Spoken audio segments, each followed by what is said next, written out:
கோவை மாவட்டம் மேட்டுப்பாளையம் அருகே திருப்பூர் குடிநீர் திட்ட குழாயில் ஏற்பட்ட உடைப்பை சரி செய்யும் பணி தீவிரமாக நடைபெற்று வருகிறது. கூடுதல் தகவல்களை செய்தியாளர் கார்த்திக் வழங்க நாம் கேட்கலாம்.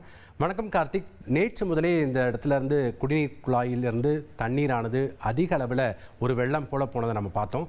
தற்போது இது சரி செய்யக்கூடிய பணி நடைபெற்று வருகிறது. அங்கே இருக்கக்கூடிய விவரங்களை பதிவு பண்ணுங்க.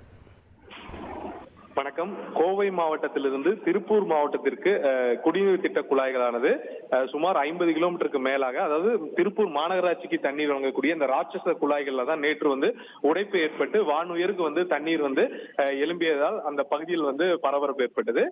நேற்றைய தினமே அந்த தண்ணீரை முழுவதுமாக வெளியேற்றி உடைப்பு ஏற்பட்ட பகுதியில் குழாயை சரி செய்யும் பணியில் அதிகாரிகள் ஈடுபட்டாங்க.